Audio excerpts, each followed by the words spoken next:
quand la tristesse arrive, je sais tu es là, toujours près de moi.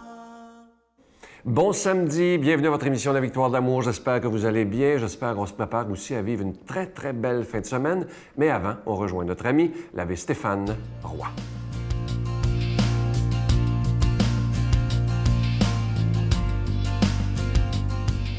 Bonjour à toi, bon samedi matin. Dans cette chronique sur les chemins du cœur, on veut faire route encore avec cette image-là de l'électrocardiogramme, hein? Avec le bip, bip, bip. Eh bien, tu sais, je t'ai dit l'autre jour que quand on va passer un examen médical, puis ben, on en passe souvent, on en passe tous, et puis parfois c'est rien, mais parfois on peut avoir peur de certains résultats. Hein?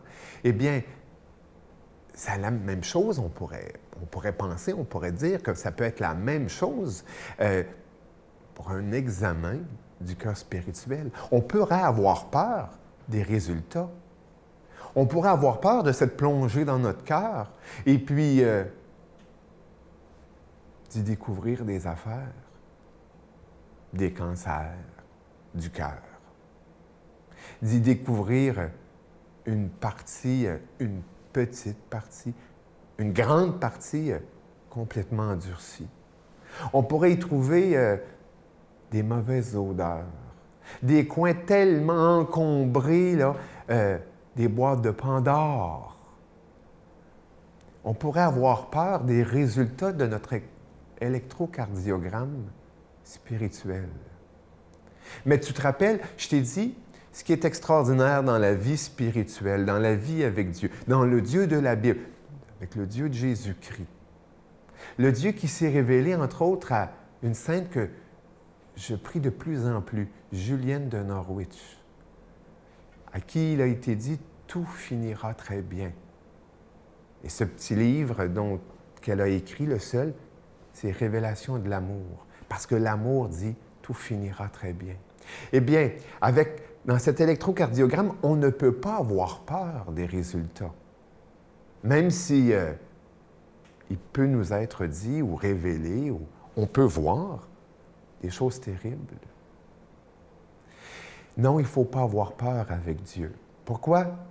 Parce que sa parole, eh bien, nous dit, entre autres, que tous nous avons un cœur compliqué et malade. Dans le livre de Jérémie, il est dit que le cœur des hommes, le cœur de tout homme est compliqué et malade. Mais aussi parce que sa parole, non seulement est un rayon X qui vient nous pointer, nous révéler, mais aussi un médicament. Dieu, par sa parole, nous offre un médicament. Dieu, par sa grâce, Dieu, par son amour, l'Esprit Saint qui est maître de vie intérieure, eh bien, est médicament, est sauveur.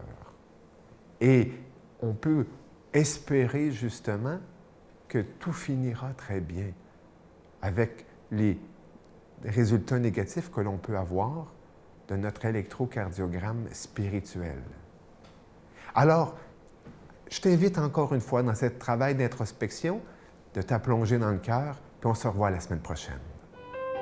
Notre Père qui es aux cieux, que ton nom soit sanctifié, que ton règne vienne, que ta volonté soit faite sur la terre comme au ciel. Donne-nous aujourd'hui notre pain de ce jour. Pardonne-nous nos offenses comme nous pardonnons à ceux qui nous ont offensés. Ne nous laisse pas entrer en tentation, mais délivre-nous du mal, car c'est à toi qu'appartient le règne, la puissance et la gloire pour les siècles des siècles. Amen. Je continuerai à croire, même si tout le monde perd espoir. Je continuerai à aimer, même si les autres parlent de haine. Je continuerai à construire, même si les autres détruisent. Je continuerai à parler de paix, même au milieu d'une guerre. Je dessinerai des sourires sur des visages en larmes et je tendrai les bras à ceux qui se sentent épuisés. Oui, je continuerai à croire. Je suis tellement content de vous présenter ce beau cadeau du mois de juillet, une exclusivité de la Victoire de l'amour. Il a été fabriqué et dessiné par des artisans du Québec. Je vous le présente, c'est le pendentif de l'Ange Gardien. Il est plaqué nickel argenté. Il est serti d'un diamant synthétique bleu saphir. Il est déjà béni. Et à votre demande, la chaîne est incluse. Je vous rappelle que vous le recevrez avec un don de 25 $ et si vous en voulez deux, avec un don de 40 $. Je me permets de vous demander votre aide d'une façon tout à fait spéciale en ce mois de juillet parce que les derniers mois ont été assez difficiles à cause de la pandémie, bien entendu. Et si vous le pouvez, faire un geste spécial pour la Victoire de l'amour en ce mois de juillet, ça nous aiderait énormément. Alors, merci de tout cœur de votre grande générosité. Et je vous donne l'adresse, la Victoire de l'amour, case postale 120, succursale Boucherville à Boucherville, le J4B 56, je vous la redonne, la Victoire de l'amour, case postale 120, succursale Boucherville à Boucherville, le J4B 56, également par téléphone, par carte de crédit, du lundi au jeudi pour la période estivale, de 8h à 17h, dans le 514-523-4433, 523-4433 ou sans frais le 1-888-811-9291, 1-888-811-9291 et aussi sur notre site Internet. Vous savez que c'est une façon très rapide, sécuritaire et efficace de faire votre don. C'est le www.lavictoiredelamour.org. Alors, je vous rappelle le cadeau du mois, le pendentif de l'Ange Gardien. Il est plaqué nickel argenté, serti d'un beau petit diamant synthétique bleu saphir et il est déjà béni. La chaîne est incluse. Merci de tout cœur de votre prière, mais aussi merci de tout cœur de donner des mains à la Providence.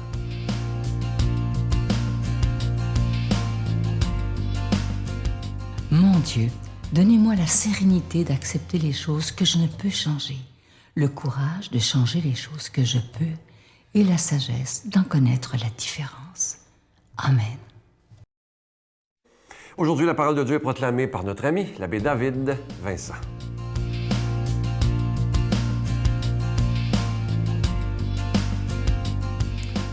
Bon matin.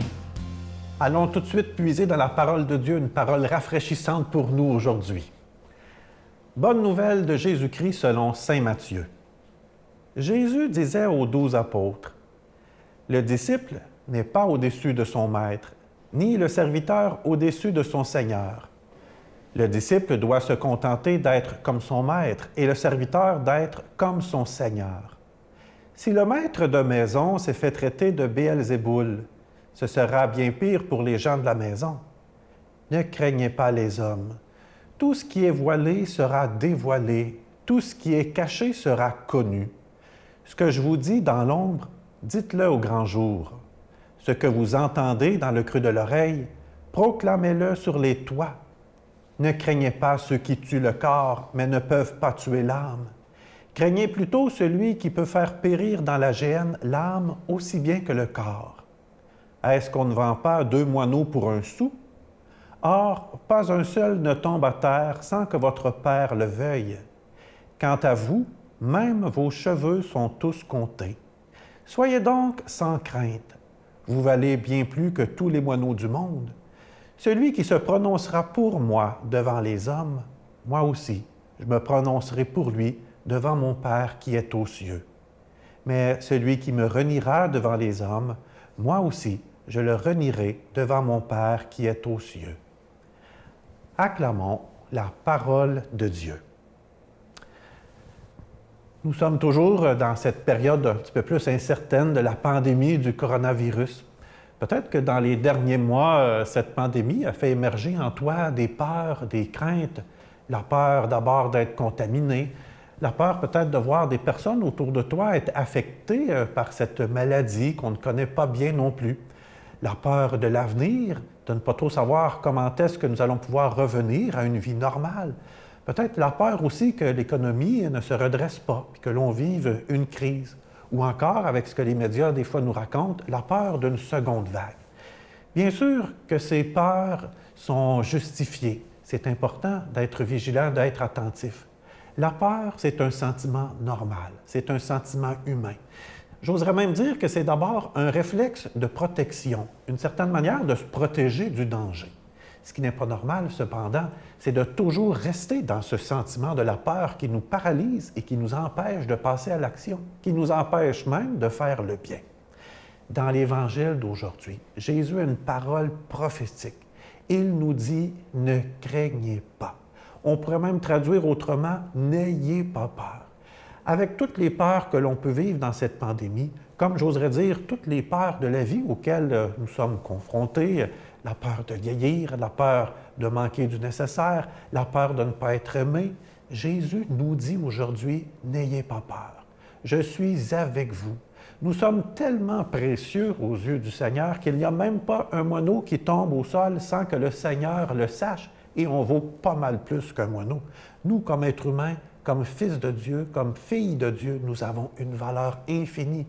Mieux que ça, il nous connaît encore plus que nous-mêmes. Il connaît même le nombre de cheveux que nous avons sur notre tête. Hey, moi, je suis chanceux, j'en ai beaucoup des cheveux.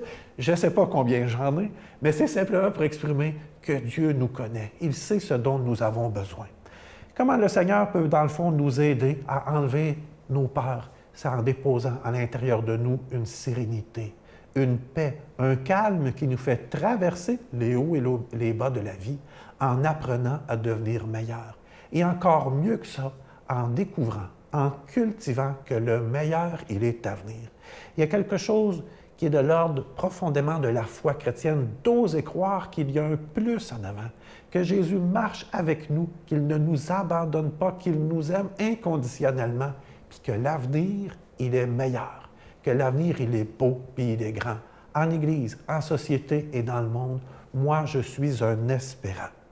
Oui, Jésus, ce matin, accueillons sa parole, qui nous invite vraiment à la confiance, puis à la paix. Découvre combien que toi, tu es précieux, que tu es précieuse, que tu as une grande valeur à ses yeux. J'oserais t'interpeller à ne pas avoir peur également, à oser parler de lui aux autres, à être fier de ta foi en Jésus-Christ, à être fier de ce qu'il sème en toi. On ne meurt pas au Québec à cause de la foi. On ne perd pas la tête, comme on a déjà, comme certains chrétiens, comme certains grands martyrs, peut-être sont morts. Au Québec, par exemple, peut-être qu'on peut avoir peur de proclamer notre foi, d'oser dire « Bien, moi, Jésus, dans ma vie, il est important. J'y crois, puis il me fait du bien. » Bien, moi, aujourd'hui, je t'interpelle à ne pas avoir peur, à oser témoigner, à oser dire qu'est-ce que Jésus fait dans ta vie, qu'est-ce qu'il fait de beau puis de bon. Il y a tellement de moyens de témoigner sur Internet, par une parole, par ton témoignage de vie. Puis je demande au Seigneur de te bénir pour qu'il te donne cette force du témoignage, le Père, le Fils et l'Esprit Saint. Amen. Je vous salue Marie, pleine de grâce. Le Seigneur est avec vous. Vous êtes bénie entre toutes les femmes, et Jésus, le fruit de vos entrailles, est béni. Sainte Marie, Mère de Dieu, priez pour nous pauvres pécheurs, maintenant et à l'heure de notre mort. Amen.